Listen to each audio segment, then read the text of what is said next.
సమర్థ సద్గురు శ్రీ సాయినాథాయ నమః. శ్రీ సాయి లీలామృతం అధ్యాయం 8 విశ్వరూపం.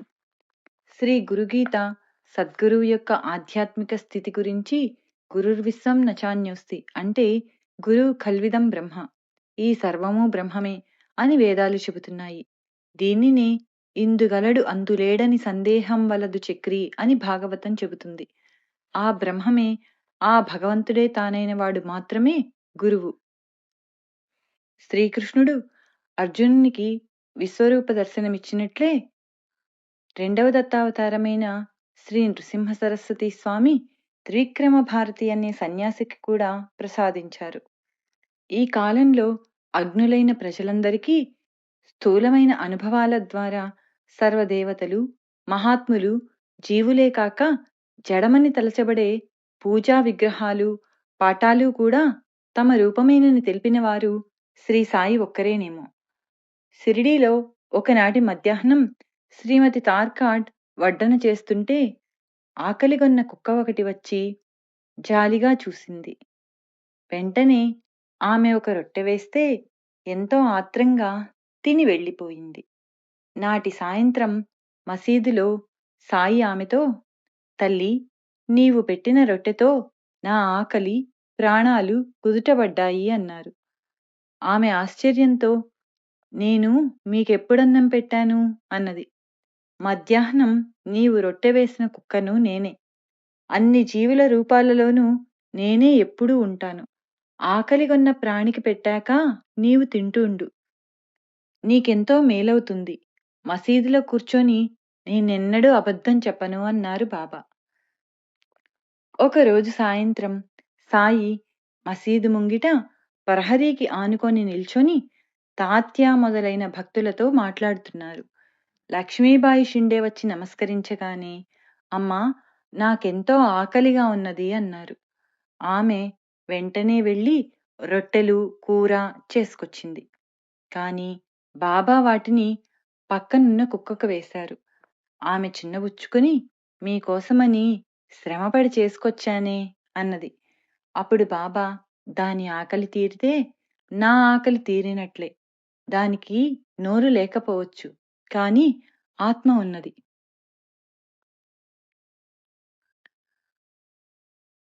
ఆకలిగొన్న ప్రాణికి అన్నం పెడితే నాకు పెట్టినట్లే అన్నారు. నాటి నుండి రోజు అదే సమయానికి ఆమె నియమంగా జీవితాంతము బాబాకు రొట్టె సమర్పించింది. అందుకే తమ చివరి క్షణంలో సాయి ఆమెను అనుగ్రహించి 9 రూపాయలు ప్రసాదించారు. ఏటా కొన్ని నెలలు శ్రీమతి కాపర్డే షిరిడీలో ఉండి నిత్యము భోజనం బాబాకు నివేదించేది. ఆమె అప్పుడప్పుడు ఆయనను తన ఇంటికి భోజనానికి ఆహ్వానించేది. కొద్ది రోజులు ఆయన నవ్వి ఊరుకున్నారు. 2 సార్లు వస్తానన్నారు, కాని రాలేదు. ఆ తర్వాత రోజు ఆమె వంట చేస్తుంటే ఒక కుక్క వాసన బట్టి ఇంట్లో జొరబడింది. అది వంటకాలను తాకుతుందన్న తొందరలో ఆమె పొయ్యిలోని కట్టె తీసి దానిపై విసిరేసరికి ఆ కుక్క పారిపోయింది. తర్వాత ఆమె మసీదుకు నైవేద్యం తీసుకుపోగానే బాబా, నేను వస్తే మండుతున్న కట్టె నాపై విసురుతావా అన్నారు. మొదట ఆమె నివ్వెరబోయింది, కాని తర్వాత వాస్తవం తెలుసుకున్నది.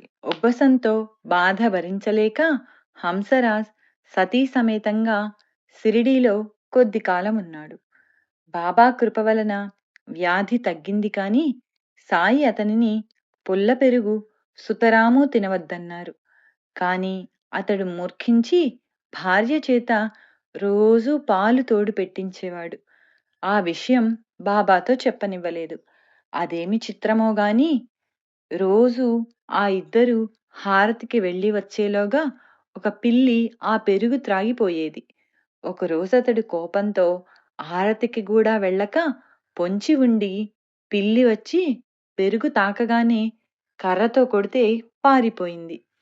ఆ తర్వాత అతడు మసీదుకు వెళ్ళగానే, బాబా, ఇక్కడొక మూర్ఖుడు పుల్ల పెరుగు తిని చావాలని చూస్తున్నాడు. కాని రోజూ అతను తినకుండా చూస్తున్నాను. వాడు నన్నీరోజు కర్రతో కొట్టాడు అన్నారు. సాయి ఒక వంక భక్తులను రక్షిస్తూ, మరొక వంక వారి నుండి తిట్లు, దెబ్బలు భరించవలసి వచ్చేది. ఒకసారి నానాసాహెబ్ డెంగళే రుచికరమైన వంటకాలు వెండి పళ్ళెంలో ఉంచి బాబాకు అర్పించాడు. ఆయన చప్పట్లు చరిచారు. వెంటనే ఒక నల్ల కుక్క వచ్చి వాటిని తింటోంది. అది చూచి అతను మనస్సులో అసహ్యించుకున్నాడు. వెంటనే బాబా ఆ పళ్ళెం దూరంగా తోసేసి, దీనిని నీవే తీసుకో, నాకొద్దు అన్నారు. ఆ జీవిని అసహ్యించుకుంటే బాబాను అసహ్యించుకున్నట్లే. ఒకసారి షిరిడీ వాస్తవ్యులొకరు ఒక కోడెదూడకు నొసట త్రిశూల ముద్ర వేసి శివుని పేర ఆబోతుగా విడిచారు. కొంతకాలానికి అది ఎదిగి పైర్లను పాడు చేస్తోంది. శివుని ఆబోతని ఎవరూ దానిని దండించేవారు కాదు. చివరకు ఊరి పెద్దలంతా కలిసి దానిని బందిల దొడ్డిలో ఉంచి తమ ఖర్చుతో దానిని పుష్టిగా మేపాలని నిర్ణయించి 1 నెల ఖర్చు ఇచ్చి ఒక మార్వాడీతో దానిని ఏవలాకు పంపారు. సాయంత్రానికి అతడు షిరిడీ వచ్చి ఆ కార్యం నెరవేర్చానన్నాడు. మరుసటి తెల్లవారుఝామున గ్రామంలో ఒక భక్తునికి సాయి 3 సార్లు స్వప్నంలో కనిపించి, నన్ను రహటాలో ఒక కసాయి ముంగిట్లో కట్టేశారు. వెంటనే వచ్చి విడిపించు అన్నారు. తెల్లవారాక అతడాశ్చర్యంతో ఏవలా వెళ్లి విచారిస్తే నిజంగానే మార్వాడి ఆబోతును 14 రూపాయలకు ఒక కసాయికి అమ్మేసినట్లు తెలిసింది. అప్పుడతడు దానిని విడిపించి బందిల దొడ్లో అప్పగించి షిరిడీ వచ్చి గ్రామ పెద్దలకు ఫిర్యాదు చేశాడు. పెద్దలు మార్వాడీకి శిక్ష విధించారు.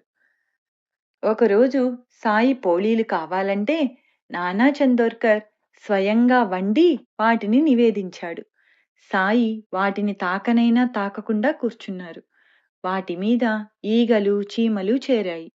అప్పుడు సాయి నానాతో, నేను ఆరగించాను, నీవు తీసుకో అన్నారు.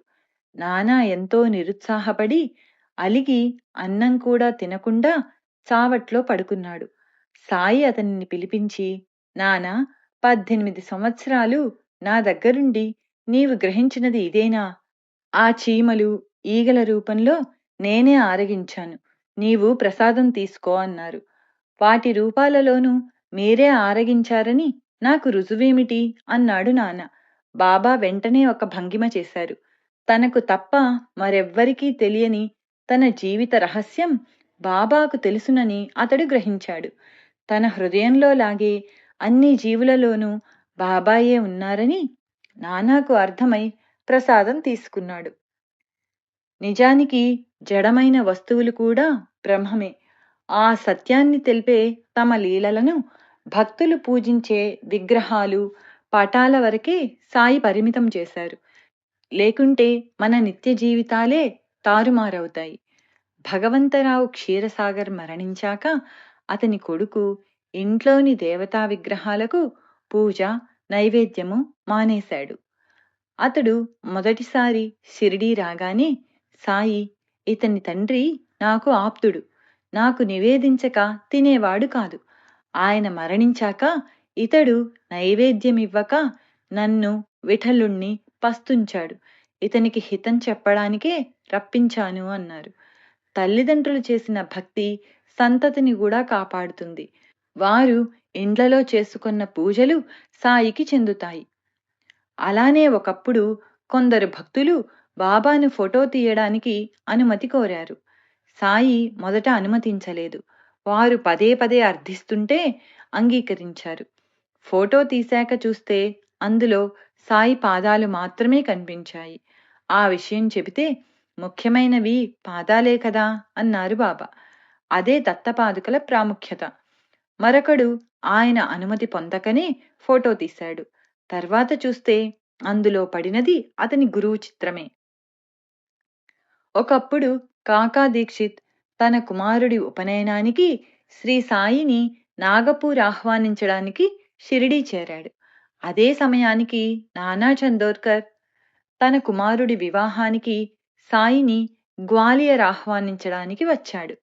సాయి ఆ ఇద్దరితో తమ ప్రతినిధిగా శ్యామాను తీసుకెళ్లమని చెప్పి తాము కాశీ ప్రయాగ దర్శించి శ్యామ కంటే ముందుగానే గయ చేరగలమని మాట ఇచ్చారు.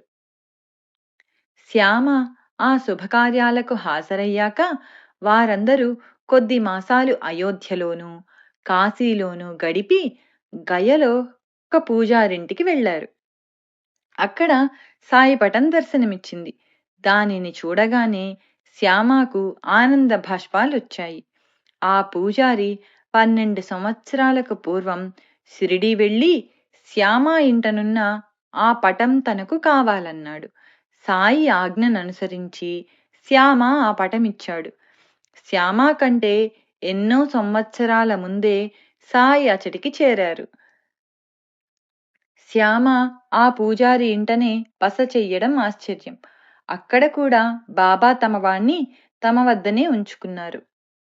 ధోపేశ్వర్ నుండి కాకా మహారాజ్ అనే సిద్ధపురుషుడు ఒకసారి పూనా వచ్చారు. అచటి భక్తులు తమ తమ ఇండ్లకు ఆహ్వానిస్తూ ఉండడం వలన సాయి భక్తుడు సాఠే ఇంటికి రాలేనని ఖండితంగా చెప్పారు. కాని సాయంత్రం అయ్యేసరికి ఆయనే సాఠే ఇంటికి వస్తున్నామని కబురు చేసి వచ్చారు. సాఠే ఆశ్చర్యపోతుంటే ఆ స్వామి అక్కడున్న సాయిపటం చూపి ఇక్కడికొచ్చే వరకు ఆయన నన్ను విడువలేదు అన్నారు. ఇంట్లో సాయి పటముంటే సాయి ఉన్నట్లే. భగవంతుడైన సద్గురువుకు తన రూపాలైన పంచభూతాలు అధీనంలో ఉంటాయి. వేసవిలో ఒకనాడు ఎండ భరించలేక భక్తులంతా ఇళ్లకు వెళ్లారు. 5గురు మాత్రం మసీదులో ఉండిపోయారు. సాయి వారిని ధుని దగ్గర కూర్చోమన్నారు. కొద్ది నిమిషాలలో మసీదంతా చల్లబడింది. భక్తులంతా ఆశ్చర్యపోయారు. అలానే ఒకసారి కొండాజీ అనే భక్తునితో సాయి నీ గడ్డివామికి నిప్పంటుకుంది వెళ్ళు అన్నారు. అతడు వెళ్లి చూస్తే అక్కడ పొగ కూడా లేదు. సాయి మరలా అలానే అన్నారు. ఈసారి గడ్డివామి నుండి దట్టంగా పొగలేస్తోంది. దాని చుట్టూ ఎన్నో వాములున్నాయి. గాలి బాగా వీస్తున్నది. గ్రామస్తులు ఆపద నివారించమని సాయిని ప్రార్థించారు. ఆయన దాని చుట్టూ ఆయన దాని చుట్టూ కొద్ది నీరు చల్లి అది ఒకటే తగలబడుతుందని అభయమిచ్చారు. అలానే జరిగింది. ఒకరోజు సాయి ధునిలో కట్టెలు వేస్తున్నారు. మంటలు విజృంభించి మసీదు వాసాలు అంటుకునేటట్లున్నాయి. భక్తులు ఆందోళన చెందుతూ ఉంటే సాయి సట్కాతో పక్కనున్న స్తంభాన్ని కొడుతూ మంటనుద్దేశించి తగ్గు తగ్గు జాగ్రత్త అన్నారు. ధుని అణిగి అందంగా వెలగసాగింది. భీమా అనేవాడు సాయి లీలలు చూడాలని షిరిడీ వచ్చాడు. మధ్యాహ్నం ఆరతి కాగానే సాయి నేను పిలిచే వరకు మీ గదులలోనే ఉండండి అని అందర్నీ పంపివేశారు. వారు గదులు చేరగానే సుమారు 15 నిమిషాల పాటు ఇళ్ల కప్పులు ఎగిరిపోయేలా పెనుగాలి వీచింది. మబ్బుపట్టి కొద్ది వర్షం కూడా కురిసింది. తరువాత భక్తులను పిలిపించి భయపడ్డారా అన్నారు బాబా. భీమా ఆయన పాదాలకు నమస్కరించగానే భగవంతుని లీల చూచావా, ఇలా ఎన్నైనా చూడగలవు అన్నారు. ఒకరోజు హైకోర్టు న్యాయవాది ప్రధాన్ తప్పక బొంబాయి ఒకరోజు హైకోర్టు న్యాయవాది ప్రధాన్ తప్పక బొంబాయి బయలుదేరవలసి ఉన్నది. కాని అంతలో తీవ్రమైన గాలి వాన చెలరేగాయి. అలానే పావుగంట కొనసాగి కాలువలు పొంగితే బొంబాయి చేరలేమని అతడు భయపడ్డాడు. వెంటనే బాబా మసీదు అంచుకు వచ్చి ఆకాశం కేసి చూసి భగవంతుడా, వర్షమాపు, నా బిడ్డలు ఇల్లు చేరాలి, వారిని సుఖంగా వెళ్ళనివ్వు అన్నారు. వర్షం వెంటనే నిలిచిపోయింది. ప్రధాన్ బయలుదేరి బొంబాయి వెళ్ళాడు. సద్గురువు సాక్షాత్తు భగవంతుడు. సర్వ పుణ్యతీర్థాలు వారి పాదాలలో ఉంటాయని గురుగీత చెబుతుంది. గంగ విష్ణు పాదాల నుండి ఉద్భవిస్తుందంటారు. సద్గురువు ఆ విష్ణుమూర్తే. అయితే దాసగను తన హరికథలలో సాయిని శ్రీహరిగా కీర్తించినా అతని హృదయంలో అట్టి విశ్వాసం దృఢపడలేదు. భక్తుడికి అట్టి విశ్వాసం ఇవ్వవలసింది కూడా సద్గురువే. ఒక మహాశివరాత్రి నాడు దాసగను గోదావరిలో స్నానం చేసి రాదలచి సాయి అనుమతి కోరాడు. సాయి, గణు, అందుకోసం అంత దూరం వెళ్ళాలా? శ్రద్ధాభక్తులుంటే ఆ తీర్థాలిక్కడే ఉన్నాయి, లేకుంటే అక్కడా లేవు అన్నారు. ఇవిగో గంగా యమునలు అని అతని చేతులు తమ పాదాల వద్ద ఉంచమన్నారు. సన్నని ధారగా అతని దోసిలి నిండా తీర్థం వచ్చింది. అతడా నీరు తీసుకుని క్షణం ఆలోచించి నెత్తిన మాత్రం చల్లుకున్నాడు. బాబా చిరునవ్వుతో మౌనంగా చూచారు. ఆయన సమాధి చెందాక దాసగను మరొక యోగిని దర్శించినప్పుడు ఆ యోగి, మూర్ఖుడా, సాయి అంతటి మహనీయుని పాదాల నుంచి వచ్చిన తీర్థజలాన్ని ఆయన ముస్లిమన్న సంకోచంతో శిరస్సున ధరించావే కాని నోటిలో పోసుకోలేదు కదా, నీకు ఎన్ని జన్మలకైనా మరలా అట్టిది లభిస్తుందా? అంతటి మహనీయుడు మరలా దొరుకుతాడా అని మందలించారు. అభినవ తుకారాం అని పేరు పొందిన బాలభువాసుతార్ మొదట 1917లో షిరిడీ వచ్చాడు. అతడు నమస్కరించగానే సాయి, నాకితడు 4 సంవత్సరాల నుండి తెలుసు అన్నారు. అతడు మొదట ఆశ్చర్యపోయాడు గాని తర్వాత గుర్తొచ్చింది. తాను సరిగ్గా 4 సంవత్సరాల క్రిందటనే బొంబాయిలో మొదట బాబా గురించి విని వారి పటానికి నమస్కరించాడు. అదే బాబా చెప్పినది. సదాశివ తార్కాడ్ విగ్రహాలను, గురువులను పూజించడం తగదని నమ్మేవాడు. కాని సాయి భక్తులైన భార్యాబిడ్డలకు అడ్డు చెప్పేవాడు కాదు. ఒకసారి అతని భార్య షిరిడీ వెళ్లాలనుకున్నది. తార్కాడ్ తన కొడుకును ఆమెకు తోడుగా వెళ్ళమన్నాడు. కాని అతడు తాను వెళితే నిత్యము తాను సాయి పటానికి చేసే పూజ జరగదని తలచి వెళ్ళనన్నాడు. తార్కాడ్ గత్యంతరం లేక ఆ పూజ తాను చేస్తానని మాట ఇచ్చాక ఆ తల్లి కొడుకులు ఒక శనివారం నాడు షిరిడీ చేరారు. తార్కాడ్ సోమవారం వరకు తానిచ్చిన మాట ప్రకారం యథావిధిగా బాబా పటాన్ని పూజించాడు. కాని మంగళవారం నాడు ఆఫీసు తొందరలో నైవేద్యం ఇవ్వడం మరచిపోయాడు. తర్వాత ఆ సంగతి తెలిసి బాబాకు తన తప్పుకు క్షమాపణ చెప్పమని షిరిడీకి జాబు వ్రాశాడు.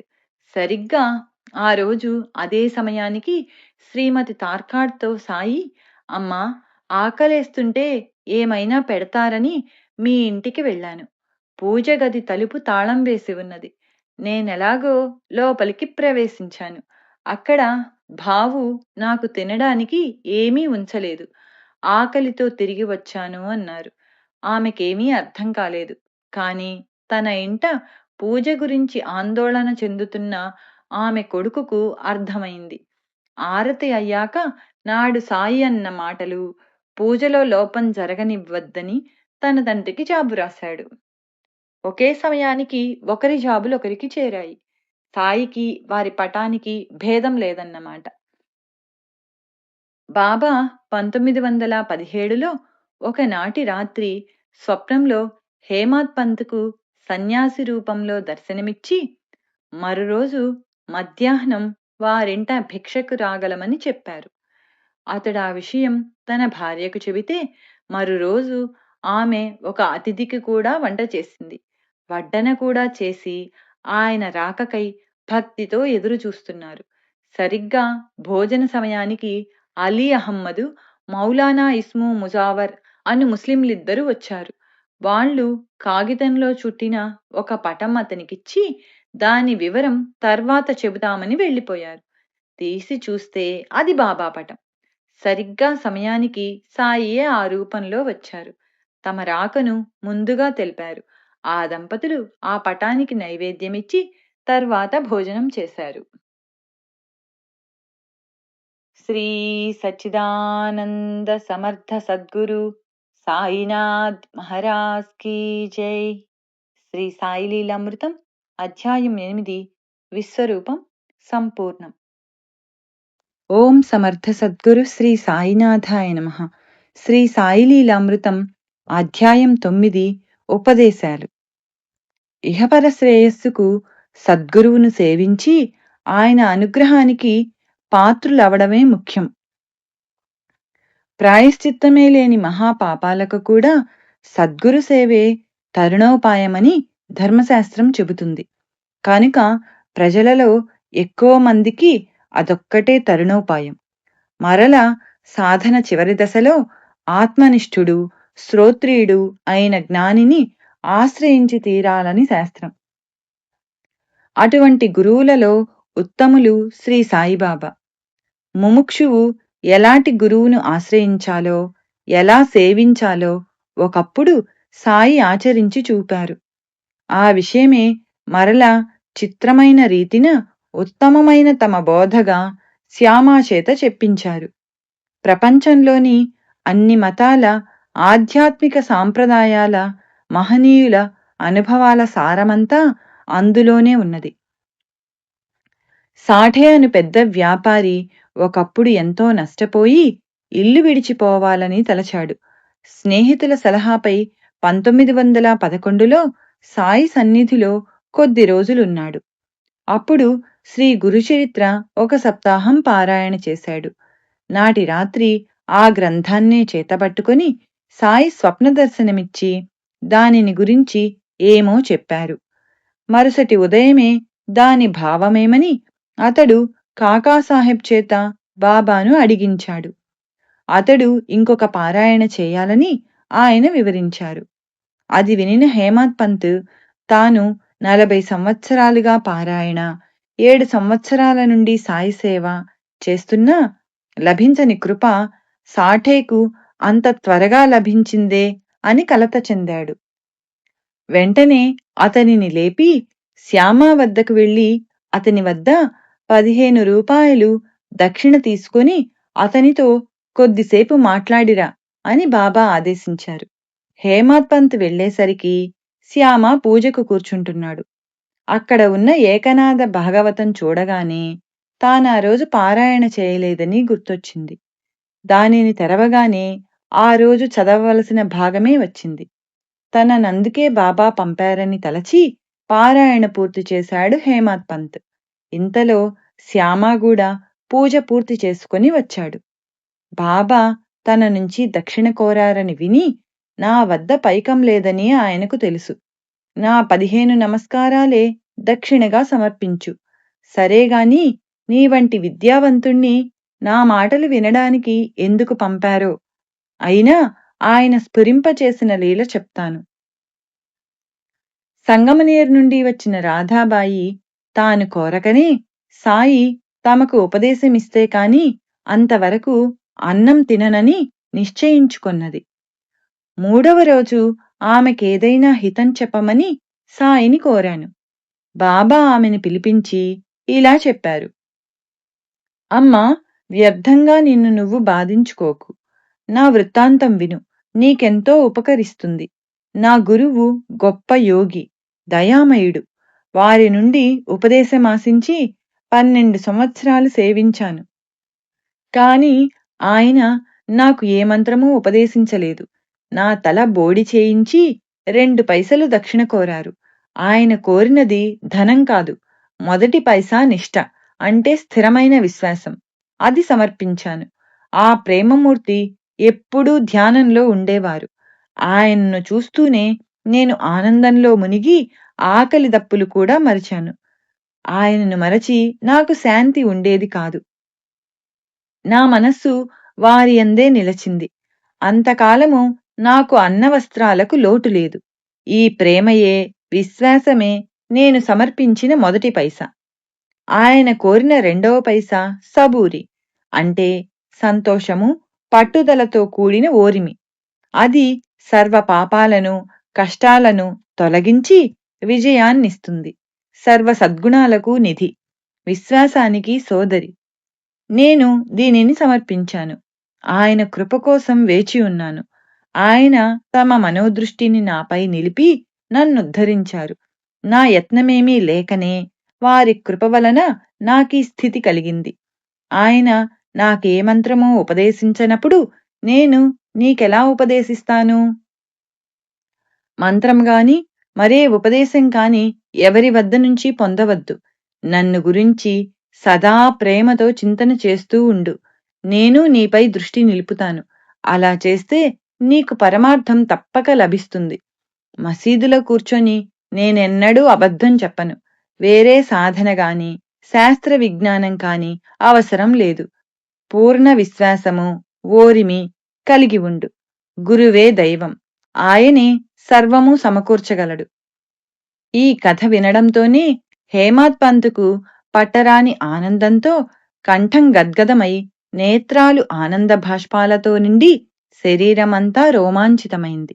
ఇంతలో గంటలు విని మధ్యాహ్న ఆరతికి ఇద్దరూ మసీదు చేరారు. భక్తులు చేతులు తడుతూ మేళతాళాలతో ఆరతి పాడుతున్నారు.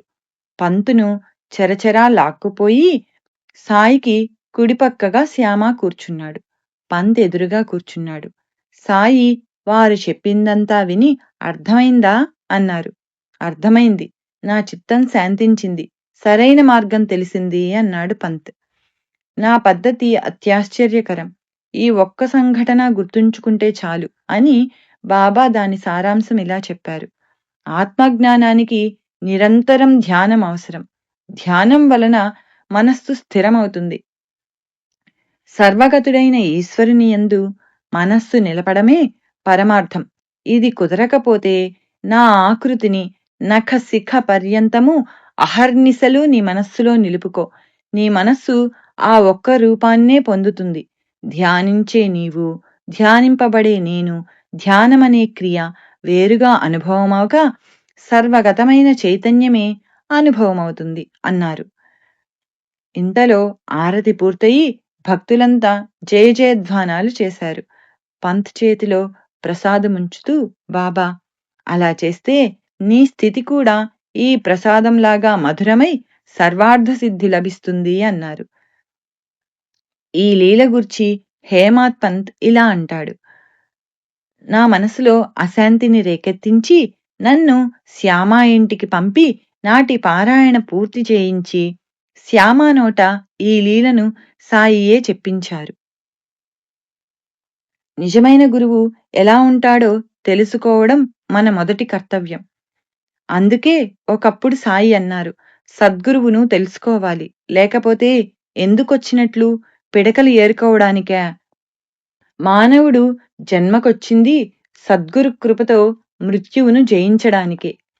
సద్గురు లక్షణాలు ఈ వృత్తాంతంలో ఇలా కనిపిస్తాయి. శ్రోత్రియుడు, బ్రహ్మనిష్ఠుడు అయిన వారినే సేవించాలని వేదాలు చెబుతున్నాయి. తత్వదర్శినే సేవించాలని భగవద్గీతలో శ్రీకృష్ణుడు చెప్పాడు. వశిష్ఠుని ఆశ్రయించక విశ్వామిత్రుడు కూడా బ్రహ్మర్షి కాలేదు. రాముడు తన ఆచరణ ద్వారా అదే తెలిపాడు. శ్రీ గురుగీత అట్టివాడే గురువని చెబుతుంది. అందుకే నిజమైన ఫకీరు చాలా అరుదు అని సాయి అన్నారు.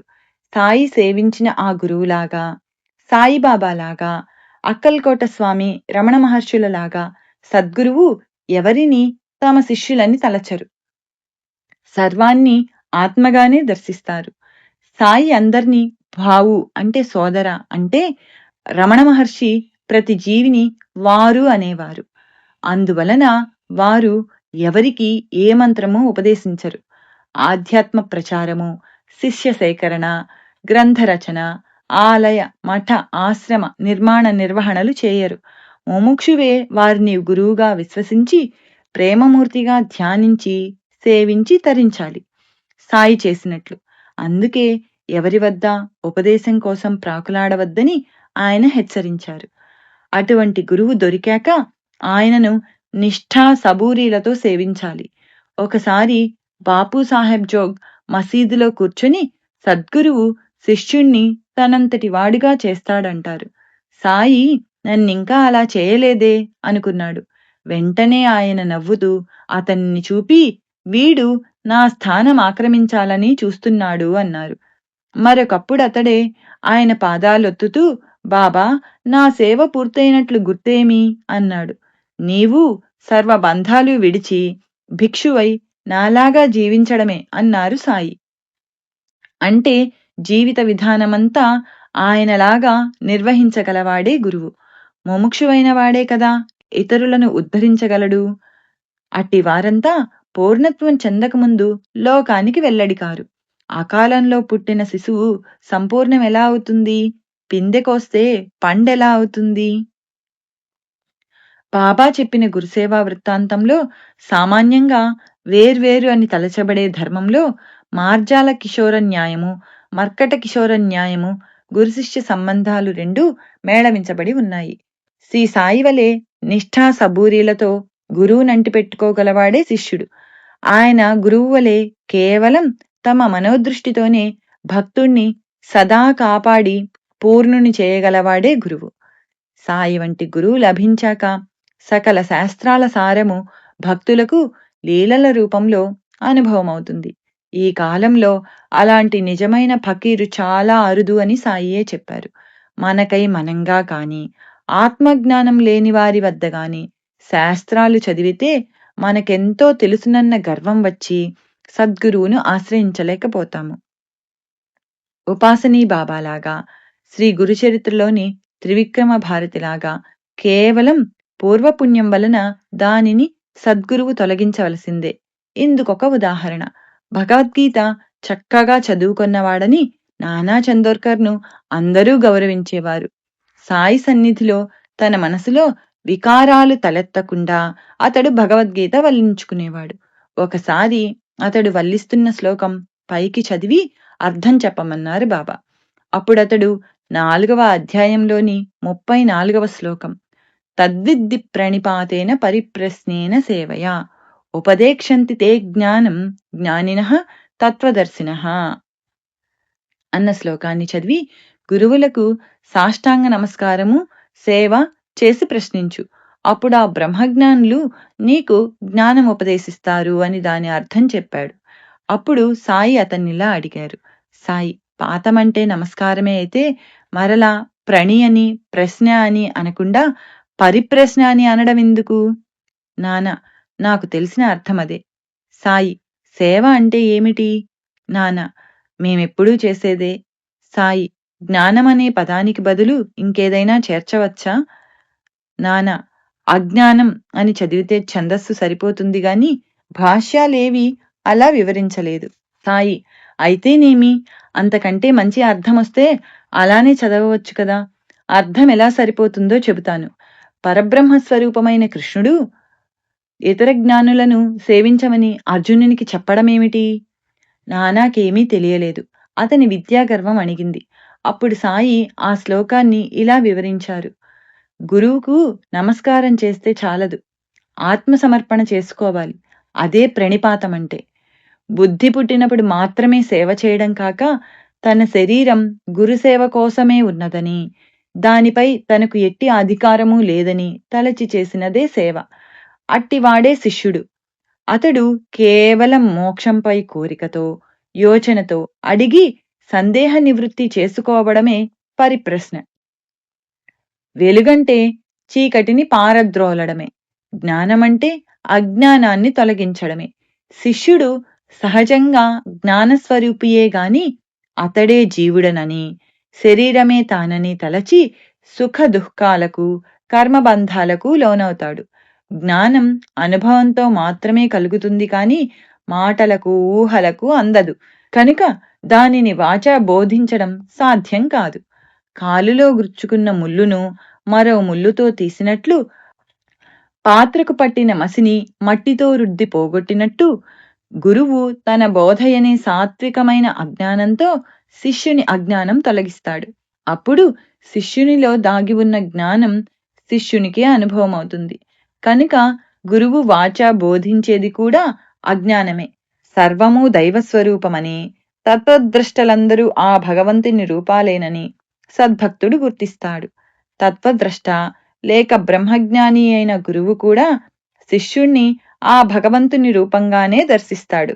అటువంటి గురుని ప్రాశస్త్యం తెలిపేందుకే కృష్ణుడు ఆత్మజ్ఞానులను సేవించాలన్నాడు అని చెప్పారు బాబా.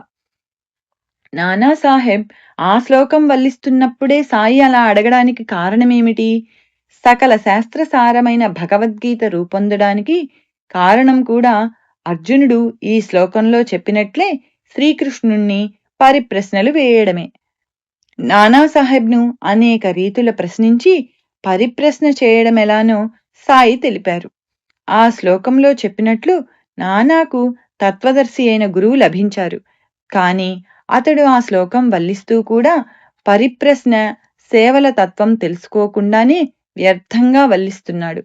వాచా బోధించనిది చాలనప్పుడు అతీతమైన విశ్వరూప దర్శనం వంటి దివ్యానుభూతిని ప్రసాదించగలవాడే సద్గురువు.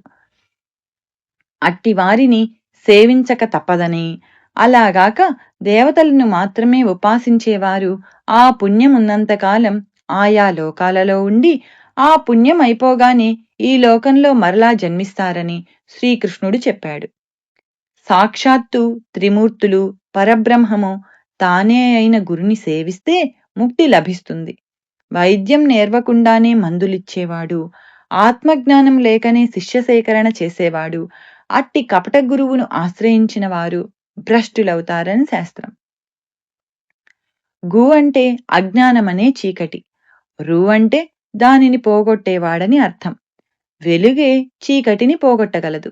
చీకటిని వెలుగుగా భావించి దాన్ని పోగొట్టుకోగలిగితే ఇక వెలుగెందుకు? మానవ మాతృలను పరబ్రహ్మ స్వరూపులుగా దర్శించడం బ్రహ్మజ్ఞానికి మాత్రమే వీలవుతుంది. కాని అజ్ఞుడైన సామాన్యునికి ఎలా సాధ్యం?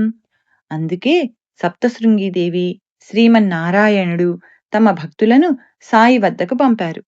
అందుకే వేద ఋషులు, శ్రీకృష్ణుడు మొదలుకొని సాయి వరకు మహాత్ములందరూ గురువునే సేవించాలన్నారు.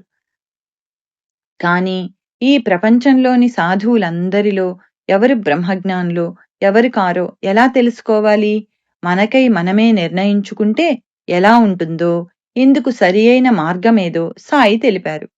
కుశాభావు అనే టీచరు ఒక సాధువును ఆశ్రయిస్తే ఆయనొక మంత్రం నేర్పాడు. దానివలన అతడు కోరగానే పండ్లు, మిఠాయిల వంటి వస్తువులు చిత్రమైన రీతిన అతని చేతిలోకొచ్చేవి. అది చూచి జనం అతని చుట్టూ చేరసాగారు. కొందరు అతనిని రకరకాలుగా విమర్శించసాగారు. వీరిని దండించడానికి తగిన మంత్రాలు నేర్పమని అతడు ఆ సాధువును వేధించసాగాడు. ఆ సాధువు అతనిని ఇక నుంచి సాయిబాబాను ఆశ్రయించమని చెప్పి హిమాలయాలకు వెళ్ళిపోయాడు. కుశాభావు 1909లో షిరిడీ చేరాడు. కాని బాబా అతనిని మసీదులోనికి రానీయక అతడా శక్తులను గోదావరి నదిలో విడిస్తే కాని రానివ్వనని పట్టుబట్టారు.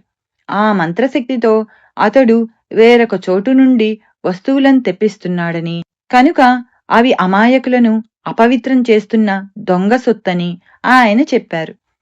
అతనిని చూచిన వారికి కూడా అటువంటి శక్తులపై వ్యామోహం కలుగుతుంది కదా. ఇలా అతనిని, సాటివారిని అపవిత్రం చేస్తున్న ఆ శక్తులను అతడు విడిచిపెట్టాలని ఆయన చెప్పారు. చివరకు అతడు దానిని గోదావరిలో విడిచివచ్చాక బాబా అతని చేత రోజు శ్రీ సమర్థ రామదాస స్వామి వ్రాసిన దాసబోధ చదివించారు. అతని చేత శ్రీ గురుచరిత్ర 108 పారాయణలు చేయించాకనే అతనిని ఈ క్రింది రీతిన అనుగ్రహించారు. ఒక ఏకాదశి నాడు కుశాభావు ఉపవసిస్తున్నాడు. అతడు బాబాను దర్శించి ప్రసంగవశాత్తు పూర్వం ఋషులు కందమూలాలు తినేవారని చెప్పాడు. సాయి ఆ పదాన్ని కాంద అంటే ఉల్లిగడ్డ అని చమత్కరించి అతనికి కొన్ని ఉల్లిగడ్డలిచ్చి తినమన్నారు. అతడు దిక్కుతోచక ఆయన తింటే తాను తింటానన్నాడు. అప్పుడు ఇద్దరూ చెరికొన్ని తిన్నారు. అప్పుడు సాయి కొందరు భక్తులను పిలిచి, ఈ సద్బ్రాహ్మణుడు చూడండి, ఏకాదశి నాడు ఉల్లి తిన్నాడు అని చెప్పి గేలి చేశారు. తనను బాబా ఆదేశిస్తేనే ఉల్లి తిన్నానని, ఆయన కూడా తిన్నారని చెప్పాడు. బాబా అంగీకరించక తాము తిన్నది కక్కి చూపారు. అందులో కందమూలాల ముక్కలే ఉన్నాయి కాని మచ్చుకైనా ఉల్లి లేదు. కుశాభావు అదే మంచి అవకాశమని తలచి ఆయన కక్కినది మహాప్రసాదమైన గురుచ్చిష్టంగా తినేశాడు. బాబా అతన్ని తిట్టి కొట్టి వారించాలని చూచారు కాని అతడు వినలేదు. అతడి భక్తి శ్రద్ధలకు ఆయన కన్నుల వెంట ఆనంద బాష్పాలు కారాయి. ఆయన అతన్ని ఆశీర్వదించారు. అతడు మంచి గురుభక్తుడయ్యాడు. ఈ లీల ద్వారా శ్రీ గురుచరిత్ర యొక్క ప్రాశస్త్యం తెలిపారు బాబా. దాని పారాయణ కుశాభావును పవిత్రుణ్ణి చేసి సద్గురు కృపకు పాత్రుణ్ణి చేసింది. సాఠేకు హేమాత్ పంత్కు కూడా అట్టి శ్రేయస్సునే ప్రసాదించింది. శ్రీ వాసుదేవానంద సరస్వతి, రంగావధూత, నానీ మహారాజ్ వంటి వారెందరికో ఈ గ్రంథ పారాయణమే వారు ఆశ్రయించదగిన గురువును గురించి తెలిపి వారిని గురుకృపకు పాత్రులను చేసి మహాత్ములుగా రూపొందించింది. పూర్ణులైన గురువును ఎలా అన్వేషించి ఆశ్రయించాలో చెప్పిన గ్రంథం అదొక్కటే. రెండవ దత్తావతారమైన శ్రీ నృసింహ సరస్వతి స్వామి అంతర్హితులయ్యాక వారి దివ్య లీలలు విని నామధారకుడు ఆయన సాక్షాత్కారం కోసం తపిస్తూ గాణ్గాపురం చేరాడు. అతనికక్కడ సిద్ధుడనే యోగి రూపంలో శ్రీ నృసింహ సరస్వతి స్వప్న దర్శనమిచ్చారు. నామధారకుడు నిద్రలేవగానే ఆ సిద్ధయోగియే ప్రత్యక్ష దర్శనమిచ్చి అతనికి శ్రీ గురుచరిత్ర చెప్పాడు. శ్రీ గురుచరిత్రకు అంత ప్రాముఖ్యం ఇవ్వడం ద్వారా లోకానికి శ్రీ సాయి ఎన్నో ఆధ్యాత్మ రహస్యాలు సూచనగా తెలపడమే జరిగింది. సాధకులు నామధారకునిలా మొదట శ్రీ దత్తావతారమైన సద్గురుని లీలలు వింటే వారిని దర్శించి ఆశ్రయించాలన్న బలమైన కోరిక కలుగుతుంది. అతడు సహజంగానే ఆ లీలలను గురించి, ఆయన గురించి చింతన చేస్తూ ఆయన కోసం తపిస్తాడు. అప్పుడాయన ఏదో రూపంలో స్వప్న దర్శనమిస్తారు. తర్వాత ప్రత్యక్ష దర్శనమిచ్చి అనుగ్రహిస్తారు. పైన చెప్పినట్లు ఆ మహనీయులందరి అనుభవము ఇలానే ఉన్నది. సూఫీ సాంప్రదాయంలో కూడా సాధకుడు మొదట పరమపదించిన ఒక మహాత్ముని ఆశ్రయించి తాను ఆశ్రయించవలసిన గురువెవరో తెలపమని ప్రార్థిస్తాడు. సకాలంలో ఆ మహనీయుడు ఆ విషయం వారికి స్వప్నంలో చెబుతారు. ఇది ఉత్తమమైన మార్గం కనుకనే శ్రీ సాయి దానికంత ప్రాధాన్యం ఇచ్చారు. ఆయన కూడా వెనుక జన్మలలో తమను సేవించిన వారికి ముందుగా స్వప్న దర్శనమిచ్చాకనే వారిని షిరిడీలో ప్రత్యక్షంగా తమ చెంతకు రప్పించుకున్నారని శ్రీ సాయి సందర్శనమనే అధ్యాయంలో గమనించాము. అందుకే శ్రీ సాయి భక్తులకు శ్రీ గురుచరిత్ర పారాయణ ఎంతో ముఖ్యం. అలానే ఒక సాధకుడు యోగం అభ్యసిస్తూ ఉంటే దూరదృష్టి లభించింది. దూరాన తన యంత్రశాల తగలబడుతూ ఉంటే అతడు ధ్యానంలో చూడగలిగాడు. అతడు షిరిడీ వచ్చినప్పుడు, బాబా, ఎందుకా వేశ్య ప్రదర్శనలను చూస్తావు? నేనెప్పుడూ అలా చేయను, అది ఎవరికీ తగదు అన్నారు. ఆత్మజ్ఞానంతో లభించే శక్తులు లోకహితం చేస్తాయి. ఇటువంటి శక్తులు సాధకులను, ప్రజలను కూడా పక్కదారి పట్టిస్తాయి. కోరి శక్తులను సాధించి లోకాన్ని మెప్పించడం వేశ్య వృత్తి. అట్టి సాధకుని భక్తి ఆ భగవంతుని పట్ల వ్యభిచరించి అతనికి, లోకానికి కూడా కీడు చేస్తుంది. సామాన్య బోధకునిలాగా సాయిబాబా మాయ, బ్రహ్మము మొదలగున పెద్ద పెద్ద మాటలు వల్లించలేదు. సామాన్యులకవి నిరుపయోగమే కాక అహాన్ని పెంచుతాయి కూడా. సామాన్యంగా ఎంతో చిన్నవనిపించే విషయాలే చాలా పెద్దవి. వాటిని చక్కదిద్దుకొని నిజమైన మానవత్వాన్ని అలవరుచుకొనడమే ధర్మమని, దాన్ని సాధించకనే సాధన ప్రారంభిస్తే ఇహపరాలు రెండూ చెడుతాయని ధర్మశాస్త్రాలు చెబుతున్నాయి. వెనుక సాయి చెప్పిన మామిడి పూతవలే మనం సద్గురు భక్తి నుండి మధ్యలో రాలిపోకుండాను, మరు జన్మలో దుఃఖం కలుగకుండాను వారి ఉపదేశాలు ఉపకరిస్తాయి. సాయి భక్తులను ఎలా హెచ్చరించేవారో చూద్దాం. ఒకసారి అంజన్వేల్ నుండి మధురదాస్ అనే భక్తుడు వచ్చి సగుణమేరు నాయకింట్లో దిగాడు. ఒకరోజు వాళ్ళిద్దరూ సాటివారి దోషాల గురించే మాట్లాడుకున్నారు. తర్వాత మధురదాసు మసీదుకు వెళ్ళగానే బాబా చికాకుగా, ఏమిటి సగుణ్ అంటున్నాడు అన్నారు. తమ సంభాషణ బాబాకెంతో బాధ కలిగించిందని అతడు గ్రహించాడు. దుష్ప్రచారము, దాన్ని ఆసక్తితో వినడమే కదా దుస్సాంగత్యమంటే. అది నిజమైన అబద్ధమైన సర్వము సాయి రూపమన్న వివేకాన్ని పాడుచేసి పుణ్యం అపహరించి హృదయాన్ని కలుషితం చేస్తుంది. అలాగే ఒకరోజు వసతి గృహంలో ఒకడు వేరొకరి గురించి అపవాదులు కల్పించి వారి మనస్సులు విరిచేయాలని తలచాడు. తర్వాత అతడు బాబా లిండీకి వెళ్తుంటే ఎదురయ్యాడు. అప్పుడాయన మలం తింటున్న ఒక పందిని అతనికి చూపి, అది మలం ఎంత ప్రీతిగా తింటోందో చూచావా? సాటి వారి గురించి అపవాదులు కల్పించడం అలాంటిదే. క్రమంగా మనలను సాటివారు ఏవగించుకుంటారు. అంతేకాదు, అలా చేస్తే మనం కష్టపడి సంపాదించుకున్న పుణ్యమంతా వారికి, వారి పాపం మనకు వస్తాయి. ఇక షిరిడీ యాత్రల వలన కూడా మనకేమి ప్రయోజనం? అందుకే క్రీస్తు ఇతరుల దోషాలెంచకు, ఎంచితే భగవంతుడు నీ లోపాలెంచుతాడు అని. సాటి వారిని ఎంత కొద్దిగా నిందించినా నరకంలో శిక్ష తప్పదని చెప్పాడు. పక్కవాడి కంట్లో నలుసు తీసే ముందు నీ కంటిలోని దూలాన్ని తొలగించుకో అన్నాడు. ఇతరులను మనస్సులో కూడా ద్వేషించకూడదు. హత్య, శత్రుత్వము, రుణము వీటి ఫలితం అనుభవించక తప్పదన్నారు సాయి. ఒకరోజు ఒక భక్తుడు రవ్వ కేసరి ప్రసాదంగా పంచుతున్నాడు. వేరొక భక్తునితో ప్రసాదం తీసుకున్నావా అన్నారు బాబా. అతనికి తనకు భేదాభిప్రాయాలు ఉండడం వల్ల ప్రసాదం తీసుకోలేదన్నాడతను. అప్పుడు సాయి, ఇచ్చేది, ఇవ్వబడేది, పుచ్చుకునేది ఎవరు? అంతా ఒక్కటే, ఎవరిని శత్రువులుగా తలచవద్దు అన్నారు. ద్వేషమెంత ప్రమాదకరమో చెన్నబసప్ప, వీరభద్రప్ప అనే పామో కప్పలకు పూర్వజన్మలో సాయి సన్నిధి లభించినా పరస్పర ద్వేషం వలన హీన జన్మలు లభించాయి. పై రెండు బలహీనతలకు భిన్నమైన మరొక దానిని గురించి ఒకసారి సాయి నానా చందోర్కర్తో ఇలా చెప్పారు. యాచించిన వారికి శక్తి కొద్దీ సమర్పించు. ఇంకా అడిగితే వీలు కాదని సౌమ్యంగా చెప్పు, కోపించవద్దు. కొంతకాలానికి కళ్యాణ్లో అతనింటికి ఒక బిచ్చగత్తె వచ్చి పెట్టిన దానితో తృప్తి చెందక ఇంకా కావాలని పట్టుపట్టింది.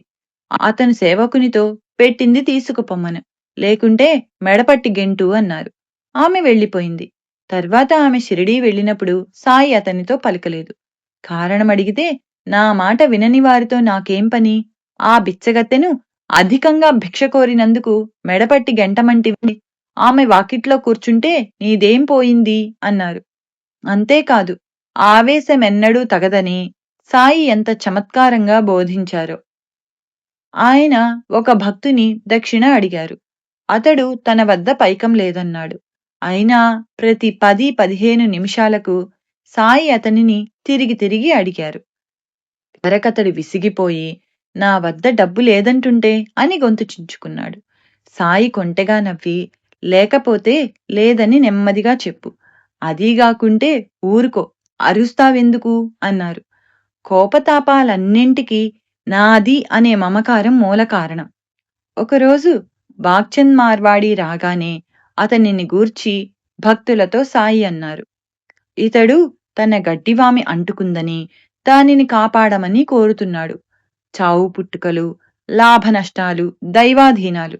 మూఢులు ఈ విషయం మరిచి లాభిస్తే సంతోషించి నష్టమొస్తే ఏడుస్తారు. ఇది నాది అంటారు. గడ్డివామి మార్వాడిది కాదు. అది గడ్డే కాని అతని శరీరం కూడా కాదు కదా. భూమి, వర్షము, ఎండల వలన విత్తుల నుండి పెరిగింది కనుక వాటికి చెందినదే. ఈ మూడింటిలోనూ అగ్ని ఉన్నది. అదే ఈ గడ్డివామిని కాల్చింది. భగవంతుడు ఒక చేతితో ఇస్తాడు, మరొక చేతితో తీసుకుంటాడు అని తిరిగి మార్వాడితో, ఈ నష్టం మరలా సర్దుకుంటుందిలే పో అన్నారు. నిత్య జీవితంలో మనస్సు, ఇంద్రియాలను ఎలా నిగ్రహించుకోవచ్చో సాయి తెలిపారు. ఒకసారి ముస్లిం స్త్రీలిద్దరూ బురఖాలు ధరించి దర్శనానికి వచ్చారు. నానా లేచి బయటకు వెళ్లబోతే, బాబా నీవిక్కడే ఉండు, వాళ్ళు రాదలుచుకుంటే వస్తారు అన్నారు. వాళ్ళు ముసుగులు తొలగించుకొని బాబా దర్శనం చేసుకున్నారు. వారిలో ఒక యువతిని చూడగానే నానా మనస్సు చెలించింది. వెంటనే బాబా అతని తలపై చరిచారు. అతడు సిగ్గుతో తలవంచుకోగానే ఆయన, నానా, నీవు మానవుడవు గనక ఇంద్రియాలు విషయాలపై ప్రసరించినప్పుడు కోరిక కలుగుతుంది. కాని అందమైన దేవాలయాలు ఎన్ని లేవు. మనం బాహ్య సౌందర్యాన్ని కాక లోనున్న దైవాన్ని చూడాలి. ఆ సౌందర్యాన్ని కల్పించిన దైవలీలను చూడాలి. ఇదెప్పుడూ మరవకు అన్నారు. సాయి ఒకరోజు మధ్యాహ్నం ఒక నిచ్చెన తెప్పించి వామన్ గోండ్కర్ అనే భక్తుని ఇంటిపైకెక్కి రాధాకృష్ణ ఆయి ఇంటి మీదుగా నడిచి అవతలి వైపుకు దిగారు. రాధాకృష్ణ ఆయిని మలేరియా జ్వరం నుండి అలా రక్షించారని భక్తులు తలచారు. అప్పుడు బాబా ఆ నిచ్చెన తెచ్చిన వాడికి 2 రూపాయలిచ్చారు. అంతెందుకిచ్చారని భక్తులు అడిగితే, ఏ సేవకైనా ఉదారంగా ప్రతిఫలమివ్వాలి, ఉచితంగా పొందరాదు అన్నారు. నేటి విద్యావంతుల్లో కూడా ఎక్కువ మంది నేర్చుకోవలసిన బోధ ఇది. ఇటువంటి నైతిక సూత్రాలు నిత్య జీవితంలో ఆచరించాలని వినిన వారిలో ఎక్కువ మంది చేసే పొరపాటు సాటివారు ఎంతవరకు పాటిస్తున్నారో గమనించి వారిని విమర్శించడం. ధర్మాచరణలో ఆత్మవిమర్శ ఒక్కటే తగినది. ధర్మం ఎంతో సూక్ష్మమైనదని ఎరుగరు. ఒకరోజు ఒకడు డబ్బు కావాలని బాబాను అడిగాడు. ఆయన లేదన్నారు. కాని ఆయన జేబులో డబ్బున్నదని బాబాకు తెలుసు. కాని ఆయన జేబులో డబ్బు ఉన్నదని శ్యామకు తెలుసు. ఆ వ్యక్తి వెళ్ళగానే శ్యామ, సాయి, నీవు సత్యాన్ని, వైరాగ్యాన్ని అవలంబించిన ఫకీరువు కదా, మాకు నీతులు బోధించి నీవబద్ధం చెప్పావేమి అన్నాడు. డబ్బు ఇవ్వడం అతనికి శ్రేయస్కరం కాదు. చెబితే వినడు. కనుక అతని మేలు కోసమే అలా చెప్పాను అని సాయి శాంతంగా సమాధానమిచ్చారు. శ్రేయస్సు చేకూర్చే అసత్యమే సత్యమని, శ్రేయస్సుని పాడు చేసే సత్యమే అసత్యమని ఆర్షధర్మ సూత్రం కూడా. దాసగను 1910లో షిరిడీ వెళ్తుండగా దారిలో ఒక వ్యక్తి బాబాను నిందించాడు. అంతటితో దాసగను మనస్సు చెలించింది. షిరిడీ చేరగానే నూల్కర్ అనే భక్తుడు అతనిని సమాధానపరిచి ఆరతికి తీసుకువెళ్ళాడు. అప్పుడు సాయి, గణు, నీవు నూల్కర్ను హృదయపూర్వకంగా సేవించాలి, అందులో న్యూనతేమీ లేదు అన్నారు. అతడు సేవించబోతే నూల్కర్, బాబా నీకేమైనా చెప్పని, ఏ ప్రత్యేకత లేని నన్ను ఇలా ఇబ్బంది పెట్టకు అన్నాడు. దాసగను సాయి వద్దకు వెళ్ళి, మీ ఆదేశం నాకు అర్థం కాలేదు అన్నాడు. సాయి ఉగ్రులై, అనుభవం అనేది ఎద్దులకు రాదు అన్నారు. బాబా చెప్పింది అర్థమైందాకా వెళ్ళకూడదు అనుకున్నాడు గణు. వెంటనే సాయి అదే సరైన పద్ధతి అన్నారు. తర్వాత దాసగను ఇంటికి వెళ్ళడానికి శ్యామ అనుమతి అడిగితే, వాణ్ణి కుక్కలా పడుండని, నేను వాడు తేల్చవలసిన లెక్కలున్నాయి అన్నారు సాయి. సద్గురుడైన సాయి పట్ల దాసగనుకు భక్తి స్థిరపడేలాగా సహకరించడంలో మరే మానవుడు చేయలేనంతటి సహాయం చేసిన నూల్కర్ సాయి అనుగ్రహానికి ప్రతీక. కనుకనే అతడు పూజ్యుడు. అతనిని సేవిస్తే దాసగనుకు అహంకారం అంతరిస్తుంది. అయితే నీ గురువు నూల్కర్ అని మాత్రం సాయి దాసగనుకు చెప్పలేదు. అతడు చేసిన మేలును గుర్తించి కృతజ్ఞత కలిగి ఉండడం ఎంతో ముఖ్యమని సాయి బోధ. ఒక భక్తుడు షిరిడీ వెళుతుంటే అతనితో సాటి ప్రయాణీకుడు మానవుడైన సాయిని కొలవడం వ్యర్థమని వాదించాడు. ఆ భక్తుని మనస్సు కలత చెందింది. అతడు మసీదు చేరగానే శ్యామతో, ఇతనికేదైనా మంచి మాటలు చెప్పు అన్నారు సాయి. అప్పుడు శ్యామ అతనిని బయటికి తీసుకువెళ్ళి, సాయి గూర్చి ఇతరులు అన్నవి పట్టించుకోవద్దు, నీ అనుభవాన్నే అంటిపెట్టుకో అని చెప్పాడు. తర్వాత వారిద్దరూ మసీదులోకి రాగానే సాయి అతనితో, నువ్వు శ్యామ చెప్పినట్లు చెయ్యి, మేలు జరుగుతుంది అన్నారు. మన సహాయం ఎవరైనా అర్థిస్తే తప్పక చేయడం గాని, లేక చేయించడం కాని మన ధర్మమన్నారు సాయి. వారు కూడా ఈ ధర్మం పాటించారు. ఒకప్పుడు ఒక రైతు తన పొలంలో బావికై అర్జీ పెట్టుకుంటే జిల్లా కలెక్టర్ త్రోసిపుచ్చాడు. అతడు బాబాతో చెప్పుకుంటే ఆయన, నీవు నానా చందోర్కర్తో కలిసి కణీత్కర్తో మాట్లాడు, నేను నానాతో చెబుతాను అన్నారు. తర్వాత నానా సహకారం వలన కలెక్టరు అది మంజూరు చేశాడు. అతడు బావి త్రవ్వించుకొని పంటలొచ్చాక తన అప్పులన్నీ తీర్చుకున్నాడు. శ్రీ సచ్చిదానంద సమర్థ సద్గురు సాయినాథ్ మహారాజ్ కీ జై. శ్రీ సాయి లీలామృతం అధ్యాయం 9 ఉపదేశాలు 1 సంపూర్ణం.